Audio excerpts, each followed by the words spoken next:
पुणे के बिजनेसमैन केतन अग्रवाल की हत्या के मामले ने जहां एक तरफ महाराष्ट्र पुलिस को जांच में व्यस्त कर रखा है, वहीं दूसरी तरफ इसका कनेक्शन अब राजस्थान के जोधपुर से भी जुड़ गया है। इस हाई प्रोफाइल मर्डर केस के मुख्य आरोपी चेतन चौधरी का पैतृक गांव जोधपुर के पास पिलासनी है। पिता की पुणे में किराना परचून की एक दुकान है। उनकी शॉप के सामने ही सिया के पिता का प्रॉपर्टी बिजनेस का ऑफिस है।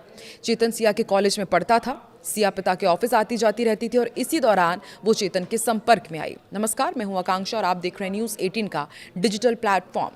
पुणे के केतन अग्रवाल मर्डर केस में रोज नए चौंकाने वाले खुलासे हो रहे हैं और अब नया दावा सामने आया है। केतन का शव रेस्क्यू करने वाले सुनील गायकवाड़ ने बताया है कि केतन के सिर पर गंभीर चोट थी, खोपड़ी कुचली हुई थी और हाथ पैरों पर भी कई जगह चोट के निशान थे। अन्य लोग रो रहे थे और मदद के लिए चिल्ला रहे थे, लेकिन सिया गोयल शांत खड़ी थी। सुनील ने कहा कि शव को जंगल के रास्ते बाहर लाया गया। पुलिस को 18 जून की सुबह करीब 10:30 बजे इस पूरी घटना की सूचना मिली थी। बचाव अभियान दोपहर 12:30 बजे चलाया गया और करीब 1:30 बजे शव एम्बुलेंस में पहुंचाया गया था।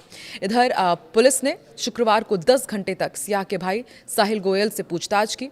पुलिस के मुताबिक साहिल चेतन चौधरी को जानता है। उसने बताया कि चेतन और सिया की दोस्ती एक क्रिकेट मैच के दौरान हुई थी। सिया के माता पिता से भी पूछताछ की गई। केतन के पिता विशाल अग्रवाल के मुताबिक घटना वाले दिन ही परिवार को सिया गोयल पर शक हो गया था। मौके पर मौजूद महिला पुलिसकर्मी ने जब कहा कि केतन अभी जिंदा है, उसे तुरंत अस्पताल ले जाना चाहिए, तब सिया के हाव भाव बदल गए थे। इसके बाद सिया ने परिवार के सवालों का जवाब भी ठीक तरीके से नहीं दिया। दरअसल सिया और केतन 18 जून को पुणे के लोहगढ़ किले पर घूमने गए थे। इसी दौरान केतन की खाई में गिरने से मौत हो गई थी। सिया पर बॉयफ्रेंड चेतन चौधरी के साथ मंगेतर की हत्या का आरोप है। दोनों पुलिस हिरासत में हैं और उनसे पूछताछ की जा रही है। जानकारी के मुताबिक केतन के इस मर्डर को लेकर के आज सिया को और चेतन चौधरी को ग्राउंड जीरो पर लेकर जाया गया था, जहां पर उनसे पूरा क्राइम सीन रिक्रिएट कराया गया। केतन की बहन ने सिया से पूछा था कि वो कहां बैठी थी, केतन कैसा गिरा और किले के उस किनारे तक कैसे पहुंचा। सिया ने किसी भी सवाल का जवाब नहीं दिया था। उसका रोना भी परिवार को बनावटी लगा था। अगले दिन भी जब वो उनके घर आई, तब भी परिवार ने पूछा कि केतन का कौन सा पैर फिसला था, लेकिन वो चुप रही। सवाल जवाब के दौरान शादी तय कराने वाली जो बुआ थी, उसने सिया को कहा कि तू यहाँ से चल दे, और ये कह करके वो वहाँ से ले गई। इसके बाद परिवार का शक और गहरा हो गया। विशाल अग्रवाल ने बताया कि उसी शाम परिवार ने बैठक कर पूरी घटना पर चर्चा की। उनकी बेटी ने कहा कि कुछ ठीक नहीं लग रहा है। परिवार ने पूरी घटना को जोड़कर देखा, सोसाइटी के CCTV फुटेज खंगाले। फुटेज में दिखा कि लौटते समय सिया रो भी नहीं रही थी। शक बढ़ने पर परिवार ने पुलिस को सूचना दी। केतन को सिया के अफेयर की जानकारी नहीं थी। हालांकि उसे कई बार सिया का फोन लगातार बिजी मिलता था और इस पर उनको शक भी हुआ था। उसने परिवार से पूछा भी था क्या सिया के बारे में पूरी जानकारी ली गई है, और परिवार ने उसे भरोसा दिलाया कि रिश्तेदारों ने पूरी पड़ताल की है।